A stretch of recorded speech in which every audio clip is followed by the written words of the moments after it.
Hi, everyone, and welcome to the 12th Annual Naples International Film Festival and this special TalkBack Q&A. I'm Shannon Franklin, festival producer. We want to thank our TalkBack Q&A sponsors, Saran and Stan Kraushar.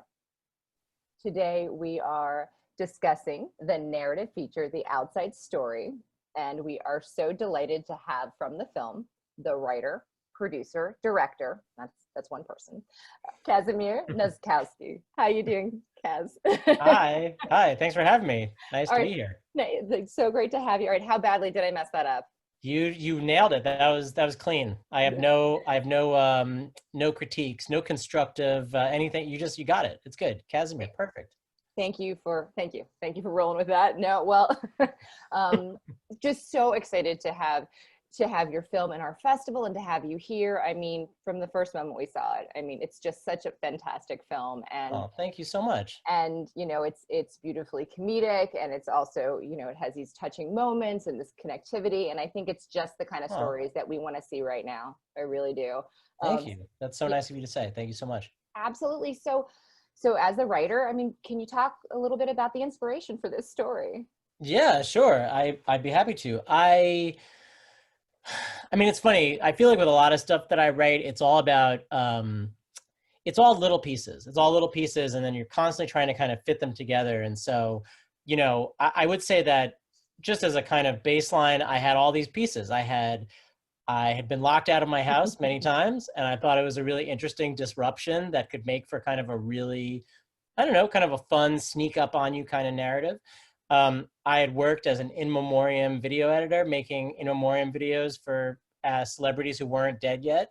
So I thought that would be a great job for someone who was a depressed character, someone who was struggling, but who was kind of, leaning into a kind of obsessive mind state. And then, I think about something, I think the real inspiration is that my dad was a painter, and an abstract painter, and I've always admired his work and admired how his ethic and how he kind of approached it. But one idea that he always talks a lot about is when he has an idea, when he has something he's doing or he's happy doing, is to always challenge it, always do the opposite, actually, go the other way. And so before I wrote this film, I'd been writing a lot of kind of big sci-fi films, big, action movies, and trying to get these screenplays made, but I wasn't going to make them. They were like, I would sell them and see them made. And, they were a lot of fun. I love those screenplays. There's nothing wrong with it, but they were big. They were just so big. And so when I decided to kind of work on something that I thought was makeable, that I could make, I mean, with, still with another 100 people helping me, I was like, thinking about my dad was saying, I was like, what's the smallest idea? What's the smallest thing you could generate drama from? And I just thought someone being locked out was a really kind of neat challenge, like a neat way to kind of, can you make a film that's interesting, that's, dramatic, that has kind of turns and changes, but that is born from a kind of really small idea. And so I'd say that. And then the last thing is I just was interested in making a really life-affirming kind movie. I mean, that was in 2018, and I thought that would be a good thing in the world. And now it feels like, I don't know, I like a life-affirming movie. I mean, I also love a movie that beats you up, but yeah, I guess that I just was trying to make something that was, I don't know, had a kindness to it. So, yeah. I think you accomplished that. Yeah, without question. I think the timing like I said before, timing couldn't be better for, I think, stories like yours. Yeah, thank you. That's so nice. I'm going to jump for a minute because you said, so I see all these amazing paintings behind you, and so you happen to mention your father. Is that his work? Are you also a painter? I'm just jumping right to that. I am currently at my mom's house, and I am not a painter, although I like to draw. I'm a draftsman occasionally. But no, my parents are actually both artists. My father was an abstract painter. My mom is a sculptor and a painter. And so one of my pandemic projects, if you will, has been that I've been up here. This is actually my father's old work, when he used to do big paintings. And now he makes he used to make paintings. He started to make paintings that were actually more traditionally about that size. If that, can you see that in the Zoom window? Yep. About that big, 22 by 30 or whatnot. And so one of my projects is I've been making an inventory of his work. Oh, so very cool. Very cool. putting it all together and, Very you know, cool. communing with him, if you will. Oh, it's so cool. Jumping that way just kind of happened. I had to ask. And I meant to ask, where are you zooming in from? What part of the country? Sure, sure. I'm in upstate New York. I live in Brooklyn, in Carroll Gardens, Brooklyn.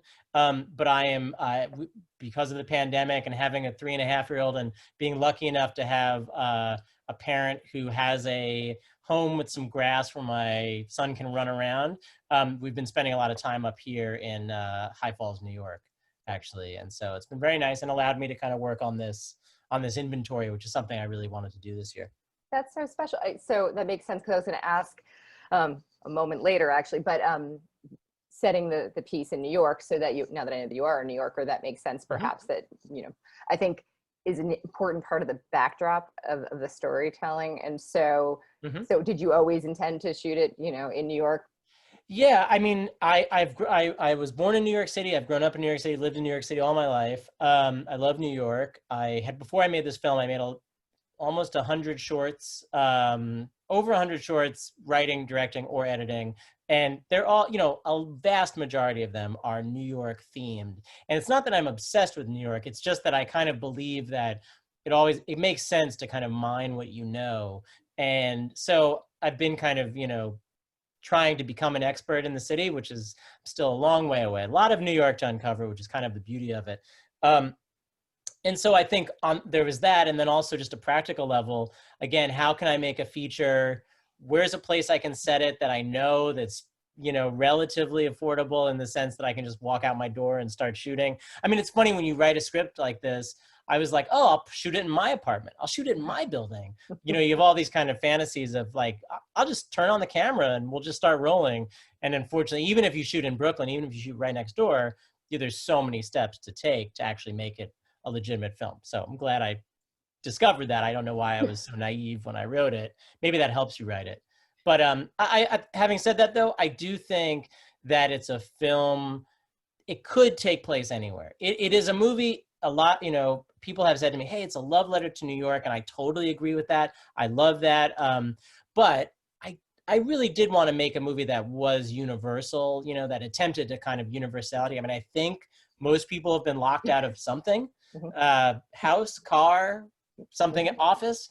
And so, you know, while there is a lot of New York detail that, again, is just my experience kind of bleeding into the film, I do think, I hope that people can relate to it and appreciate it if they're not familiar with New York. You know, my cousins in Michigan who've never been to New York City, I hope they like it. You know, I hope they're feeling it. I don't think you have to have a New York, you know, kind of connection to appreciate it. That's my hope. That's my hope. No, absolutely. I mean, New York is an incredible city. And so anytime you're shooting there, you're going to have this whole other rich palette to be playing off of on top of that. I think critically important is your cast. You have a phenomenal cast. Can you talk about how you got such an awesome cast? You know, I have thought about the answer. I don't have I wish I had a better answer to that question. I will say that casting is really hard. I mean, it's so hard. Again, naive. I was just like, oh, you get a casting director and then, you know, boop, boop, boop. Oh, that person maybe. But no, when you're making an indie film, you really have to, you know, be thoughtful and again, it was something I should have known. It's just, if you really want to have a good cast, you really have to work on finding that cast and scheduling and making it work, and making the characters, I think, appeal to actors, you know, making it something that hopefully they, you know, have a lot of room to kind of work with. I do love working with actors. I mean, it's really probably my favorite part of filmmaking. I think mostly because I just love watching I'm kind of in awe of actors. I love watching them kind of make a character become three-dimensional, kind of leap off the page. How did I get this cast? We did have a great casting director, Stephanie Holbrook, and we had great producers, Brian Newman, Frank Hall Green, Joseph Stevens, and all of them were so good. You know, a key element is really just, if you're targeting actors who are well-known, who are busy, you really just have to know people and have connections that can kind of get the script to them. Once that happens, there's nothing more you can do. You can just hope they like it. But I do think, you know, Brian Tyree Henry was someone I wanted from the beginning, someone who I thought would never be free enough to do it. Just because he was blowing up, and I love him so much in Atlanta and just was doing so many things. But we were lucky enough to connect with him, and we had a great meeting. So much fun talking to him. He just got it, loved it. I think he loved it. I don't want to speak for him. I think he liked it. He's not here. Speak for it. I'm sure he did. Go ahead. But no, I mean, it was just to me, it was like, what can I do to make this good for you? I mean, he didn't have to, there was nothing I had to be sold on. I'm already sold. I've seen you in Atlanta. You're great. Sonequa Martin Green, I've seen you in the walk. You know, it's all about what can I do to make this a welcoming experience for them. And then I think on top of that, you know, once Brian was part of it and was going to be the lead, who's, you know, he's in every scene, he's in every shot, basically. I think a lot of actors were excited. Again, I don't want to speak for them, but I think they were excited to work with Brian. I mean, he's just such a rare and special and wonderful talent and such a great collaborator, someone who's just like so generous with other actors. So I think everyone was just pumped to, like, you know, work with him. And so they said, well, I guess I'll work with this first time director if it means I get to work with Brian Tyree Henry. That's so awesome. But no, and then I think just a lot of luck, man, so much luck to get people to kind of schedule, people who are age of Kate Dillon, they're on Billions. They, you know, all these actors came and kind of parachuted in the middle of shooting what other, you know, Sonequa Martin Green is the lead of, you know, this tiny little show called Star Trek Discovery. And so she flew in on her Thanksgiving break and shot out all her scenes in 3 days. You know, Sunita Mani, Glow, she was about to start shooting, you know, oh, can I hold it one more day and overlap with this actor when they fly in? And so anyway, all those things to say, just a lot of luck. And Brian's special, and the rest of the actors are so special. And anyway, I just feel a lot of gratitude. I have to say that that's how I feel. Completely understandable. And, you know, Yeah. sometimes these things put the mix together and, you know, it makes for this incredible recipe, and timing's part of it. But if you don't have a baseline with a great script, Yeah. then, you know, when great people at the helm, then it doesn't come together. So with the cast talking about, so do you like to have the actors improvise if they're that type of you know, actor? You know, I ask every writer director, I'm like, how precious do you feel about your dialogue? And I know everyone works differently, and some of it's dependent upon also kind of the actors you have. So for a script like this, what was that like? No, that's a great question. I think I don't really have any rule about it. I would say that I am not precious about my script. I mean, I do think the script always, you know, stuff I've written, it always has a certain amount of math in it. Like, you have to be here and this has to be said to make this work, and then this pays off later. But I think as long as those beats are hit, I'm not sweating it too hard. I think the special part is when actors are able to kind of like be the most alive version of themselves. And so I don't ever want to constrict them. I don't ever want to constrict an actor. And so yes, let's start with the lines in the script. If that works, great. But if there's anything you need to do, actor, when you're kind of attacking that script, when you're kind of making it your own, when you want to fill space, I welcome it, and I really encourage it. I want to make room for actors. That's really, to me, is like one of the main jobs I think of a director, is making room for an actor. And staying out of their way, frankly, and then being helpful when I can. If I can be helpful, like Sonequa and I, again, she was only there for 3 days, but we had so many beautiful conversations about like background, you know, like just like background of her character, stuff that, you know, doesn't come out in the script or even in the movie, but I think, you know, it helps her feel grounded, helps her understand her character's motivations. She was challenging about, in a really good way, about, well, wouldn't she say, if she's really supposed to be in court the next day, wouldn't she say this when she was talking to him? I mean, that's like my favorite thing. That to me is like, this movie is like living and breathing. And I don't know. I love that. I find it moving when actors care that much to think about those things. When everyone does, when anyone on the set is thinking in those terms about, like, you know, what's the world outside the world of the film. It's really one of my favorite things to witness, and to me is kind of critical to like interesting filmmaking is actors that are kind of, I don't know, comfortable with like all parts of their character, even the stuff that extends past the frame. So. Yeah, I mean, I think that it fills out a performance, right? I mean, that's Yeah. part of it. And so it allows to have that kind of natural embodiment when you hit, you know, when you sit, you know, yeah, right. No, 100%. And I think, and just to actually specifically hit the improv part, you also, if you have actors who are comfortable with improv, you get great stuff. You know, there's always, I mean, yes, you're not going to be able to use all of it just because scenes, ultimately you have to kind of capture momentum.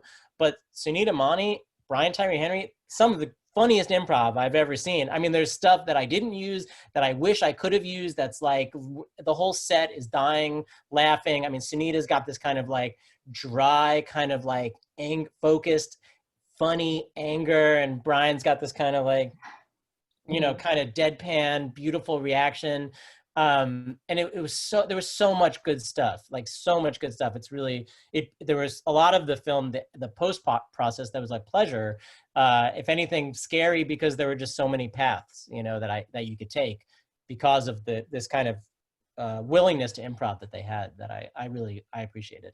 That's a quality problem, right? To have so many great takes and things to Exactly. play with. That's, yeah, it sounds, I mean, it sounds Totally.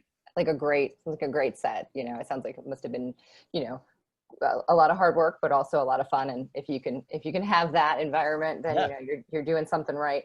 Yeah. Are there any scenes or aspects to the film that going in you were, I don't want to say nervous about, but like, you know, there's always like a scene or two that you're stressed about or you're concerned about, whether it's the logistics or the timing or how it's going to read. Any of those that maybe surprised you, like the things you might have been worried about, and then maybe a surprise in a different way, like something that ended up being, when I say easier than you Yeah. expected, not an easy, but just, you know what I mean? Like you go in with one Yeah. expectation and things happen. Just any of those moments that Oh pop into yeah. your mind? I mean, tons, you know, look, we shot this film in 16 days, which is kind of insane for a feature. Yeah. I remember, I mean, again, this is my first feature. So every time someone's telling me something like that, I'm like, is that bad? Is that, don't we, I thought it was more like 20, isn't that usual? And so, but so I think for me, the thing that I was worried about was just making sure that we could fit everything in. But the good news is I had a great team.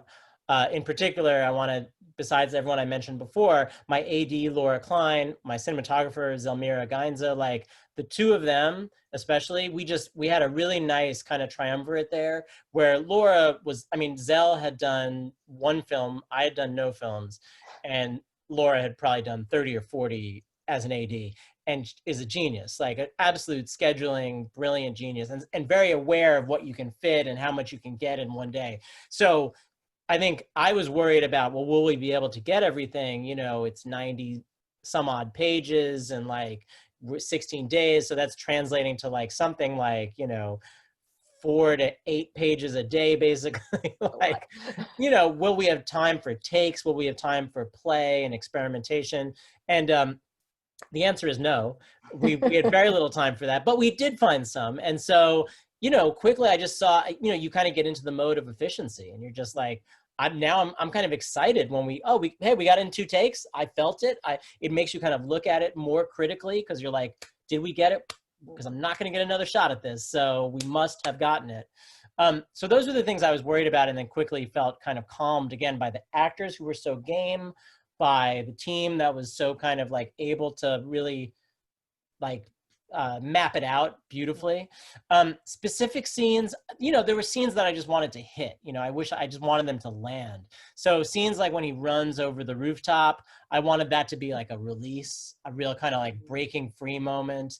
So I think, you know, that was one also where we had to get a lot of permissions of rooftops, and there were definitely some people who were not excited about us running over their rooftop, and there were a lot of things that I just thought would be easier. Also, like I'm from New York City. Like I think when you're from a place and then you shoot in that place, you kind of, I guess naively, maybe just me, I thought, oh, they'll recognize my New Yorkness and say, for you, anything. And that is truly not the case. And so some people just don't ever touch my roof, don't ever come near my door.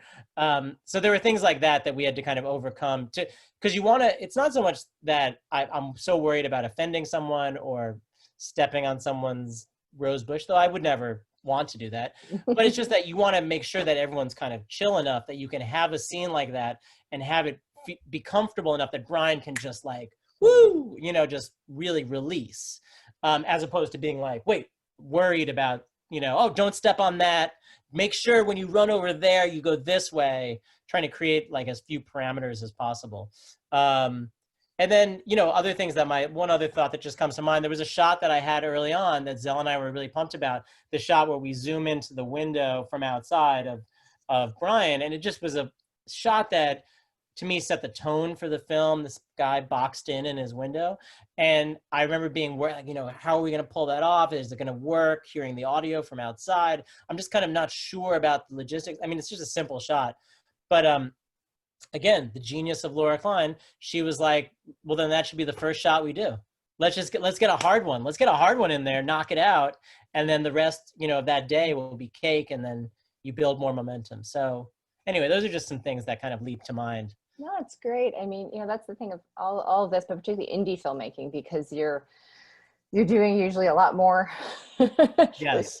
with a lot less. And I think that's all part of it. And, you'd said how, this is your first time, except I have to say, you just said that you did something over 100 short films, and that alone is a type of experience, which I think our audience, the film festival world is a place that shorts get to shine. And a lot of people are not familiar until they get into an environment like a film festival. Mm-hmm. And it's such a good training ground to tell an amazing story in a short period of time. So I would say that you have a lot of experience. I get your point is that you're saying to then expand it is a big deal, but yeah. But no, that's interesting. I mean, it's something I thought a lot about. Like, I do feel like I have a certain amount of experience with filmmaking, but it is a lot of my shorts were like me in an effort, like just getting smaller and smaller to the point where it's not the scale of them was getting short, but I was like, how can I work on this where it's just me doing everything? Mm-hmm. And a feature is so collaborative. Right. And having to kind of rebuild those muscles, which I'm so glad I did because it's so gratifying, but with shorts, it's like, I just want to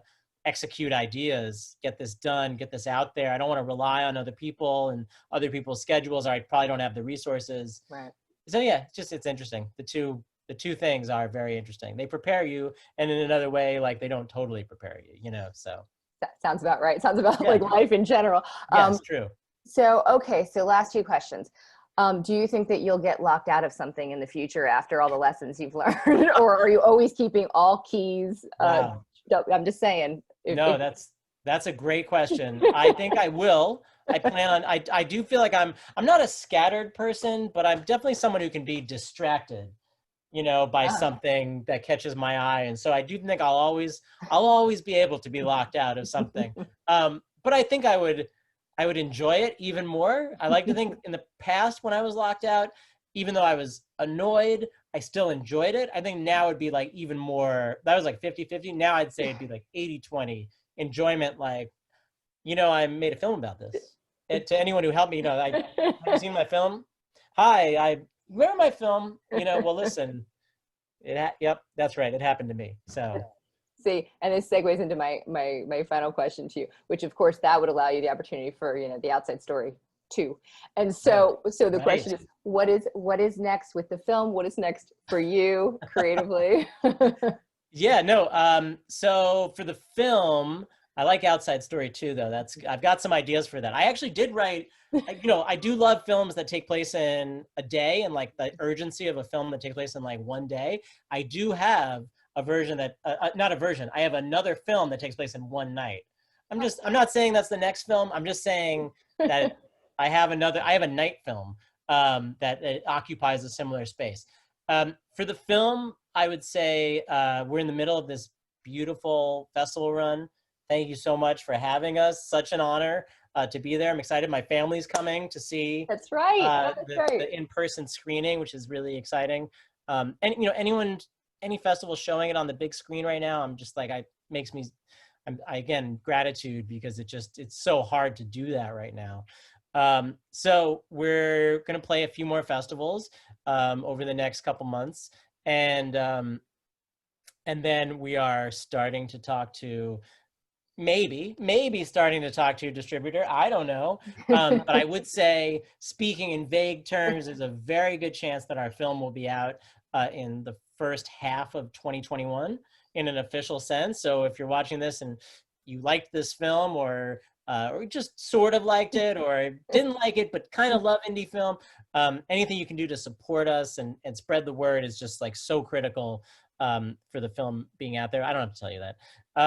And so that's the film. And then for me, you know, so interesting being in a pandemic and how to attack creativity in this kind of constriction. I mean, sometimes constraint can be really interesting.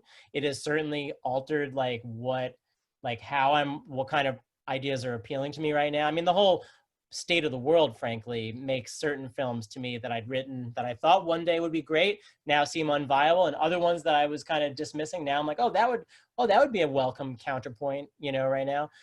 So I have another film that I would love to do about a mother-son metal band that also is in this kind of life-affirming world, though a very different film, a little bit more of a drama, but getting into the metal scene of upstate New York. And that's one that I really I think would be a lot of fun to work on. So just one I've been noodling, as they say, while this film kind of makes its way out into the world. So yeah, I think that's my story. But it's a good one. And, you know, look, you're going to keep us posted. We're going to keep our audience posted on what's going on with this film and films in the future. So very Absolutely. excited. You've piqued my interest. I'm looking forward to seeing, you know, some of the ideas that you're throwing around and when those come to fruition. Glad to hear it. But I'm workshopping them now. This is me workshopping. I mean, I think this is the exact place to do it. For sure. Let's test it out. We'll have a vote now, you know. Yes, please do, you know. Well, I want to say thank you so much for taking the time to sit down and talk about the film. And like we said, we're so thrilled to have your fantastic film part of our festival. And it's just so good to see you and meet you. So thank you. Really nice to meet you. Yes, no, thank you so much. It's an honor to be part of your festival, and just for everyone down in Florida seeing the film. It just really makes me very happy. So thank you so much.